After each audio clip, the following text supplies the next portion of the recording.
Al Doha Islamic Sound System. Rabita number 0300 5949 296. بهداة طريق الحق وهماتي أما بعد فأعوذ بالله من الشيطان الرجيم بسم الله الرحمن الرحيم ومن أراد الآخرة وسعى لها سعيها وهو مؤمن فأولئك كان سعيهم مشكورا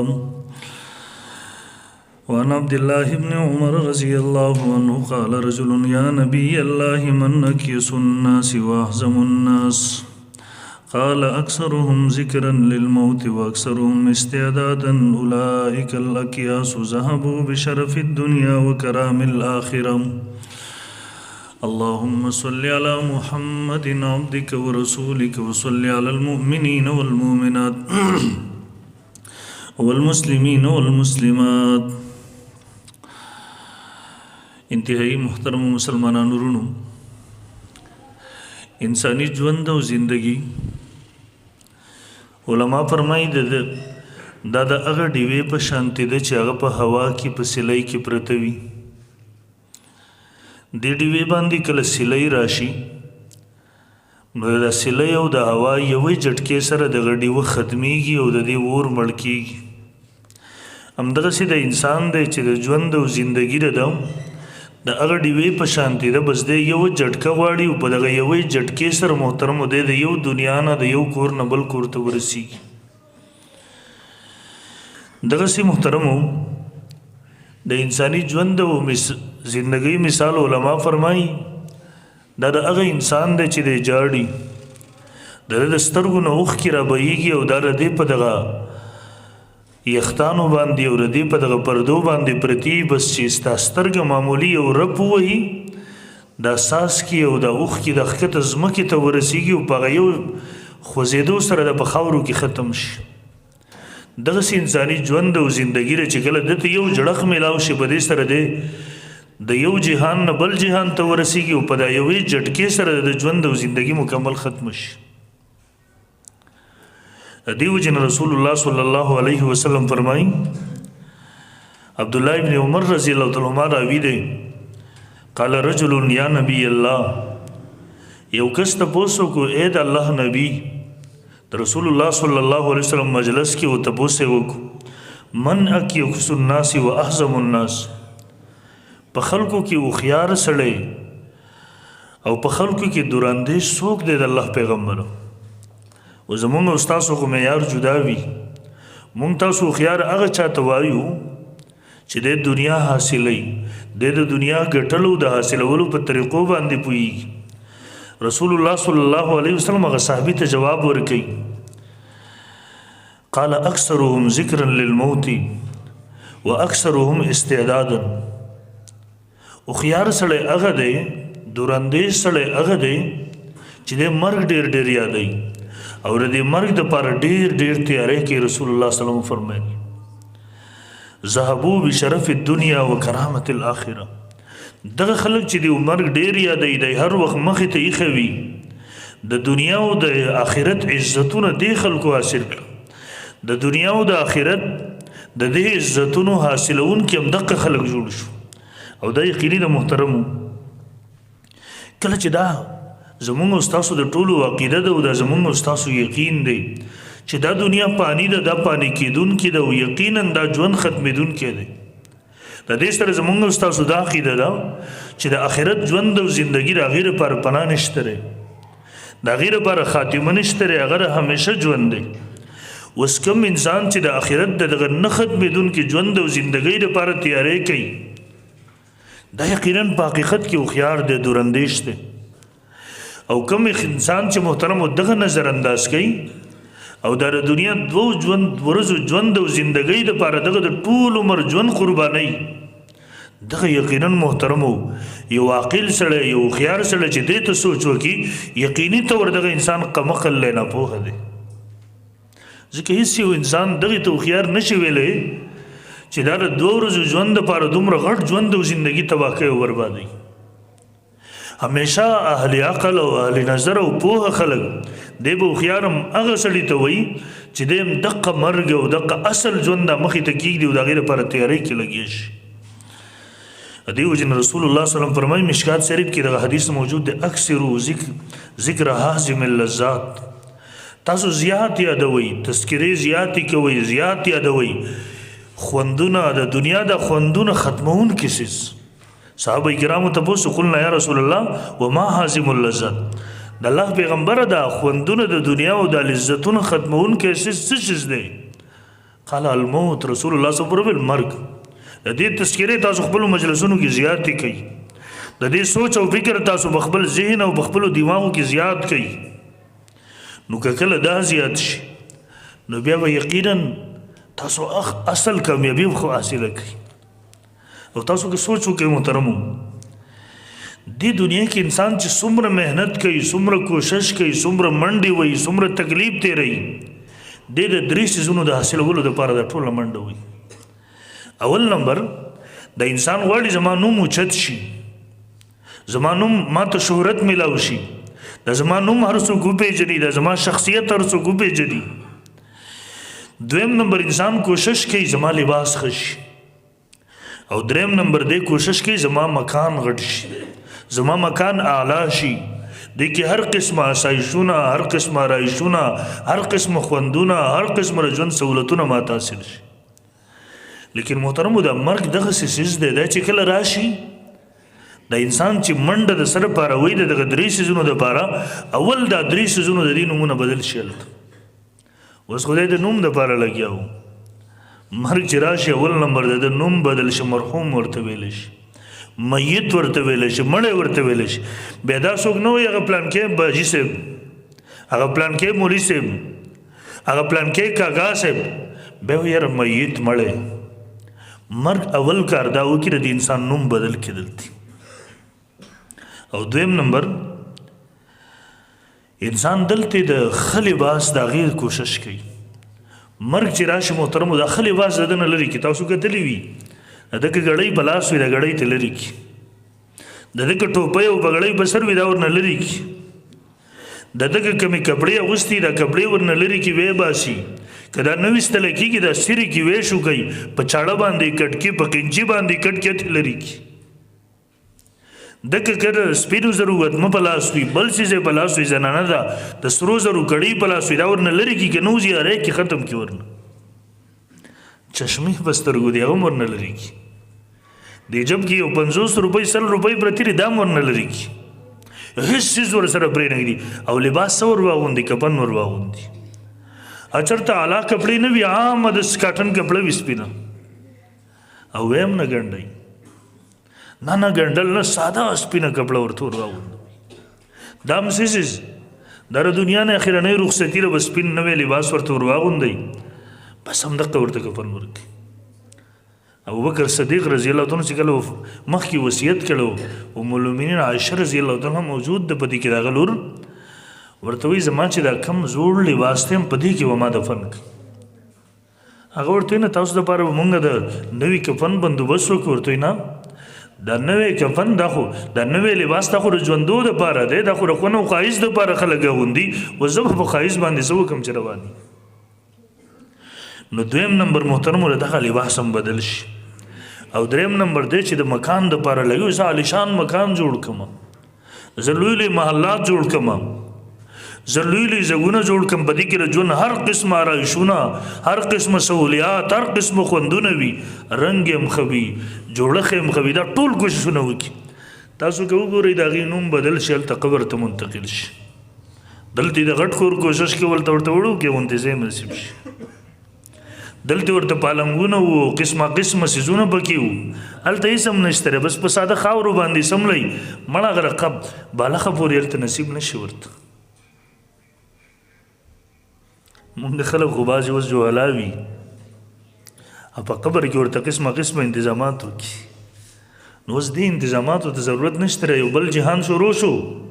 اوس که د اعمال ښه وو، حدیث شریف کې راځي، بیا نورو جمعو کې ذکر کوم انشاءالله. هلته ورته الله رب الجلال لا قبر چې پې بند شي، تختې بند شي، فنادا مناد من السما، یو आवाज کوونکی د اسمان نه आवाज کوي،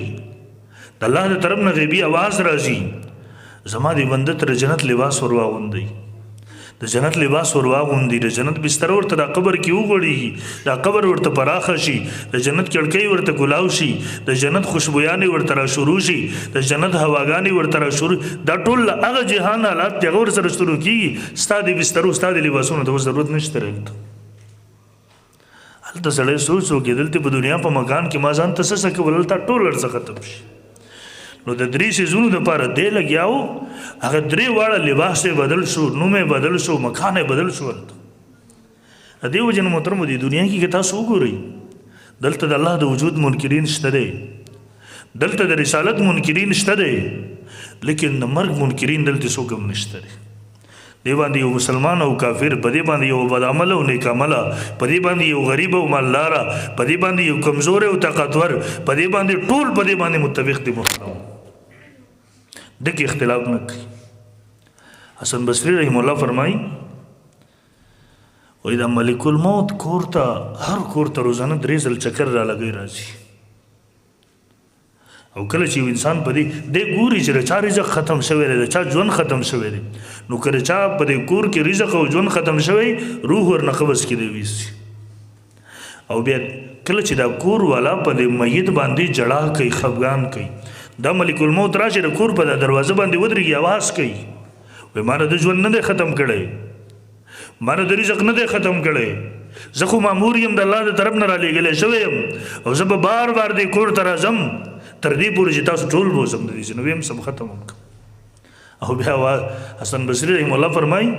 وای کله د ملک الموت د आवाज څوک واوري دی کور والاو کې کله د ملک الموت دا څوک وویني څوک یې وویني د انسانانو وویني یا د आवाज واوري د خبرې واوري دنه به مړې مړې هیر شي دا به خپل غم کې شي په دې وخت کې دا درې ځل هر کور ته راځي محترم ګوري د حالات او مونږ تاسو باندې یقینا دغه روان دي موسی علیه السلام یو ځل الله تعالی نه تاسو کوي الله تعالی تر مرګ په خلکو ولې راولي هغه تاسو کې خلک شو پیغمبرو الله سره د هم کلامه شرف ورته حاصلو الله دې انسانانو باندې مرګ ته ولې راولي الله ورته فرمایل موسی ول فصل وکړه علما نقل کوي دغه د فصل وکړو وخت په تیر شو موده تیر د فصل چې پوخ شو ددا وریبو او ردینه هغه دانی جدا کړل او کوم بوس مزدغه سيزونه چې وغه جدا کړ الله تعالی ورته فرمایل موسی دا دی ولې کټلله دا دی ولې جدا ول الله پخ شوی نو نور به مسکه ولا پیسې پرې خو دي ورته دغه انسانان د دیو ژوند ختم شي د دیو هغه فصل سره بار چې را لګل شي هغه پوخ شي به بدی کې انسانان جدا شي دانی جدا شي التا هغه خې انسانان هغه جنت ته زبوزم او دغه بد انسانان د دې بوسغونته کې مثال د جهنم ته بوس او حکیم علومت مولا سبالی تانوی صبر مولا فرمای د دې ژوند او ژوندۍ مثال در خوب پسند انسان ودوي دا پر خوب کې کله ډیر خو په مزو کې باغونو کې وي کله یو انسان ډیر بد خوب ګوري ډیر په بد حالت کې اتکړې لاسونو ته پرتی وي سزاګانې ملاويږي اچانک د انسان سترګې وغړي نو دې چې وګوري هلته په مزو کې ودلته لاسونو ته اتکړې پرتی جیل کې سزا ورته شروع دغه کافر او د بدعمل مثال دی دا ژوند او زندگی په مزو کې او بغاوت کې تیرول سکار سق قسمه حکم په ځان باندې ډبرو سق قسمه را پابندۍ او د احکامات ژوند نه تیرو مرګ ور باندې راغی وس د آخرت کې خانه ته والو شو سترګو په ډیرو سره خوب ختم شو او دا نیک عمل مثال تا په د خوب کې په بد حالت کې دی لیکن سترګې چې وغړې مزو ته لاړو د دنیاي ژوند او زندگی په دې مسلمان باندې ختم شو نیک عمل باندې اگر پابندو ژوند ختم شو بس وس جنت ته لاړو د ټول عمر مزو ته ورسېدو همدغه مثال لري دواړو دی د دنیا ژوند او زندگی محترم او هغه همدغه سیده امام قرطبي رحمه الله فرمایي د مرګ یادولو محترم هغه کوم انسان چې مرګ ډیر یادوي الله دته درې کرامتونه عزتونه ورکړي درې کرامتونه د انسان ته حاصلېږي اول نمبر دا دغه انسان چې د مرګ هر وخت یادوي نو کړه دنه ګناه وشي د توبې توفیق ورته ځن ملاويږي ګناه بکیږي د انسان نه دی کمزور دی لیکن حدیث کې راځي بتاسو کې بهترین بیا هغه دی چې د ګناه نه پس توبه وباسي الله ته دغه توبه ډیره خوښي وي التائب من الذنب كمن لا ذنب له. نو امام قرطبي رحم الله فرمای اولنۍ فائدہ اولنۍ کرامت انسان ته چې کله مرګ یاد وي د مرګ د بد یاد سره انسان ته توبې توفیق زر تر زر ملاوي. او دویم نمبر انسان په لږ سیس باندې انسان ته قناعت ملاوي.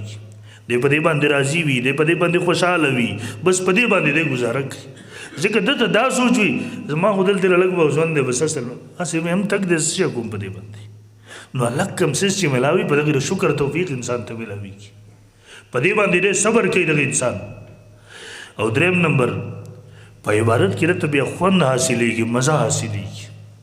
ځکه ته پته وي چې کوم ذات ته ور روان یم سجده مې هغه ته لګولې ده، کوم ذات ته چې ور روان یم د ټول عمر ژوند او زندګي چې مې په کوم ځای کې ده هغه ذات ته مې سر لګولی دی او دغه ذات دپاره عبادت کو نو یقینا بیا د عبادت محترمو ته خوند ورکوي، مزه ورته ورکوي.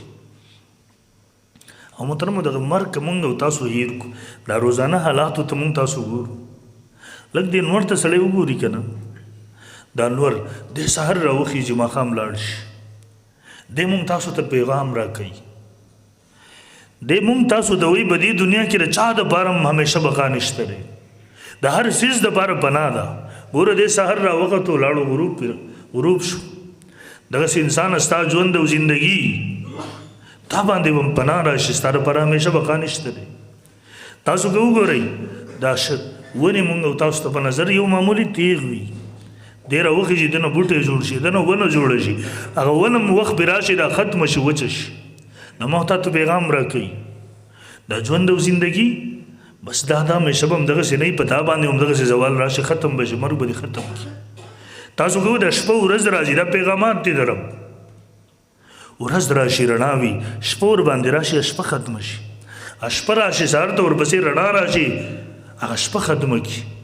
نه بقا د ورځ دپاره نه بقا د شپې دپاره. دا انقلابات چې راځي ما او تا ته رایادوي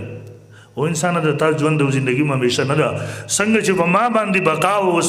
بقا زما دپاره نشته دی، ما وجود راغلی و هغه وجود مې ختم شو، پناه را باندې راغله، دغسې د تا وجود دی پناه به در باندې راشي. او دغسې محترمو تاسو که وګورئ شیخ الهند رحم الله هغه فرمایي انقلابات جہاں واعظ رب ہے سن لو ہر تغیر سے صدا آتی ہے ففهم ففهم. دا انقلابات دا د یخنۍ ګرمۍ دا د جمع وړي دا د موسمونو دا د انسان د ژوند او زندګي کله ماشوم او ځواني پرې راله، کله بوډاوالی ور باندې راغی، کله دا فصلونه، کله دا ونې بوټي، کله دا انور سپوږمۍ، کله دا شپه ورځ، د هرې لمحې ته هر څیز ته چې ګوري هر تغیر سے صدا آتی ہے دا د هر تغییر نه بدلون نه مونږ تاسو د آواز راځي پوه شه او انسان غافله کېږم. دا ما او تا ته خپل مرګ رایادوي محترمو. او مرګ محترمو د هر وخت دغه آواز راکوي انا الموت الذي افرق بین البنات والامهات. زه هغه مرګ یم، زه د مور او د لوڼو په منځ کې جدایي راولم. مرګ راشي لور مړه شي د مور سره جدایي راشي، مرګ راشي مور مړه شي د لور سره جدایي راشي، د پلار بچو جدایي راشي، په دغسې د رور رشته داري راشي، د خور د رور سره په دغې مرګ سره محترمو د ټولې رشتو والا د یو بل نه ژوند کټ شي ختم شي. دی که بیا اوښکې تویوي، دی که بیا په هغې خفګانونه هېڅ څیز به دغې سره نه راځي. ما کومو ورځو کې حفظ کوو زما والد صاحب په مرکز کې و، یو ځل یو کس راغی 4 میاشتو نه د پلار یې وفات شوی و، مور یې وفات شوې وه. نو دی چې راغی هغه ما ته یاد دي زه وړوکی وم، زه والد صاحب سره ناست وم. نو دی د ده مور وفات شوي و، دی نه و خبره و 4 میاشتو نه چې راغی نو دی بوتلو ده ته اوس په طریقه باندې را خبره کول چې د تا مور وفات ده. نو 1 غنټه ورته تمهید وتړو، نو دی کې ورته واقع بیانول ویل کله چې زما مور وفات شوله ویل زه تقریبا 6 ورځو پورې 6 ورځ د دې په قبر باندې ناست وم. زمونږ نه یې ورته یادول ویل دی به وي چې زه د قبر نه ډېره زیات تېر ویل زه به دلتې ناست وم 6 ورځ تقریبا 7 ورځې شپې ما دلتې تېرې کړي. ویل بیا مې دلته د ځان سره سوچ کوو چې اوس به دې څه نه کېږي، ځکه دلته ناست یم دلته څه فایده نه شم ورکولی. نو بیا مې سوچ کوو چې راسه یو دغسې کار شروع کړه چې اوس دې ته ورنه فایده شروع شي. نو ویل له دې څه نه بیا زه لاړم تبلیغ کې 4 میاشتې مې ولګولو دې لاین ته راغلم. نو مرګ وی انا الموت الذي افرق بين البنات والامهات انا الموت الذي افرق بين كل حبيب. زغه مریم ډیر خواږه دوستان د یو بل نه جدا کوم، یو دوست وفات شي بل دوست ورنه جدایي راشي مرګ هغه اعلان کوي ان الموت الذي افرق بین الزوج والزوجة زغه مرګ يم د خزي خاون په منځ کې جدایي راولم مخکې ګال زمونږ علاقون یو نوجوان دلته بیا ماته چاره وست خزي وفات شوی و زه د ډېره خوښه و تقریبا چې یو نیم کال 2 کاله تېر شوي دی چې ما سره همناسو اوښکې به یې دی ژړلی نو دا مر راشي دا رشته م جدا کړي او دی وایي انا الموت الذي اخرب الديار والقصور زه هغه مرګ یم زه کلي وران کم زه آبادۍ لوی لوی محلات ورانوم خلک دې لاړ شي دا همدقسې پاتې شي انا الموت الذي اعمر القبور زه هغه مرګ یم زه قبرستانونه زه قبرونه آبادو کلي وران کې قبرستانونه ورباندې آباد کړي دی اعلان کوي انا الموت الذي اطلبکم زه هغه مرګ یم چې زه ستاسو په تلاش کې یم زه تاسو طلب کوم تاسو نه یم غافله تاسو ته زه نه یم یاد خو زه هر ساعت تاسو پسې درپسې یم او دی وایي وادرککم فی بروج مشیده زه تاسو په مضبوطو قلاګانو کې بیا بوزم تاسو که مضبوطې قلا کې کېرئ هلته هم تاسو زمانه نشئ محفوظ کېرئ زه هغه مضبوطې قلا ته درسم تاسو هلته بیا بوزم ولا يبقى مخلوق الا یذقني هیڅ یو مخلوق هغه زمانه نه بچ کېږي هغه به ما خامخا سکي د زما ذایقه به سکي محترمو دی هر وخت زما ستا په تلاش کې خو ما تا د ده نه غافله یو دا حالات محترمو زما ستا مخې دري په ما تا باندې راتلونکي دي باید چې مونږ او تاسو پرې 2 ورځو ژوند او زندګۍ باندې ونهولو الله رب ذوالجلال قرآن مجید کې دا مضمون بار بار ذکر کوي دا ژوند او زندګي لهو ولعب دا ټوغې دي تماشې دي هغه ماشومان وي که نه الله تعالی تشبیه دې سره ورکوي هغوی هغه کوډنۍ غونته کې ځان ته جوړې کړي وړوکي مختصر بس لږ ساعت پکې بیا چې ځي دا ورانې کړي همدغه مثال له دې ژوند او ردي دنیا دی دا اگر الله تعالی د هغې سره تشبیه ورکوي اگر ماشومانو هغه کوډنۍ چې څومره د لږ وخت وي هغه لوبو والا د دې دنیا ژوند او زندګۍ همدغسې مثال وي انما هذه الحیات دنیا متاع یو هم بصیر وایي زه ګرځېدم ما وی چې الله تعالی د متاع وایي دنیا ته ځای په ځای باندې د متاع څه څیز دی ویل ما چې کاته نو ویل یو ماشوم دی منډې وهي منډې خپلې مور ته چغې وایي چې هغه سپي خو متاع وتښتول ویل ما چې دا متاع څه څیز دی ویل زه چې ورسېدم ما هم پسې منډې وهلې ویل چې ورسېدم ویل دا لوښي چې به کله خلک سبا کوي وینځي هغه شوړه ورته مونږ وایو ویل هغه سپي خو نه هغه څیز تښتولی و ویل ما کله چې هغه وکتل ویل قرآن دا مضمون زما سمجھ ته راغی چې الله رب ذوالجلال د دې دنیا تشبیه ورکوي د دغې شوړۍ سره محترم مونږ د دغې لپاره حرام کوو مونږ د دغې لپاره مرګونه کوو قتلونه کوو مونږ د دغې لپاره ناجایزې کوو مونږ د دغې څیز دپاره د دومره ذلیلې دنیا دپاره محترم مونږ او تاسو آخرت خپل تباه کوو دومره لوی ژوند او زندګي تباه کوو لکه سوچ ورته مونږ او تاسو وکړو محترمو بیا به کله یو سړی حرام کوي یو سړی دروغ وایي یو سړی د دغې دنیا دپاره قتلونه کوي یو سړی د دغې دنیا دپاره پر اور باندې ټوپک اوچتې هغه ولې دغې دپاره پلار باندې گزار کوي د دغې لپاره دا څه څیز دی محترم ما ته همدغسې پرېږدي رانه لاړ شي الله رب ذوالجلال دې زموږ او ستاسو سره د آخرت فکر پیدا کړي او الله دې مونږ سره د مرګ او د قبر او د دې اصل ژوند او زندګۍ فکر پیدا کړي واخر دعوانا الحمدلله